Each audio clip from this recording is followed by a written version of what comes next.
Narayanganj রূপগঞ্জে Gazi tyre কারখানায় আগুনে পুড়ে যাওয়া ৬তলা ভবনটি ঝুঁকিপূর্ণ হওয়ার কারণে ভবনটির উপরের অংশে উদ্ধার কাজ চালানো সম্ভব নয় বলে জানিয়েছে বুয়েটের প্রতিনিধি দল।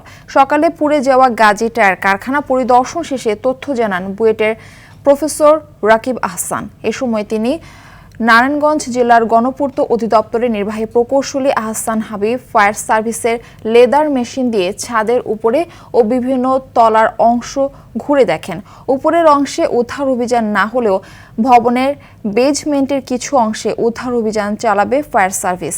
এর আগে ২৫ আগস্ট রাতে ভবনটিতে আগুন লাগে। পরে ফায়ার সার্ভিসের ১২ ইউনিটের চেষ্টায় ২১ ঘণ্টা পর আগুন নিয়ন্ত্রণে আসে। কংক্রিটগুলো সম্পূর্ণ শুধু পুড়ে যায়নি, পুড়ে ভেঙে গেছে। রডগুলো তো বের হয়ে গেছে। ৫ তলা এবং ৪ তলা ফ্লোর ভেঙে ৩ তলার উপর এসে পড়েছে এবং ৩ তলার উপর সেই ভাঙা অংশগুলো জমা হয়ে অনেক ওজন ৩ তলার উপর এবং ৩ তলাটাও বেঁকে গেছে। যার ফলে এখানে কোনো রকম উদ্ধার কার্যক্রম এখন চালানোটা খুবই বিপজ্জনক এবং এইটার পরবর্তীতে যেটা ভেঙে ফেলতে হবে সেই ভেঙে ফেলাটাও অত্যন্ত পরিকল্পনা মাফিক করতে হবে, যাতে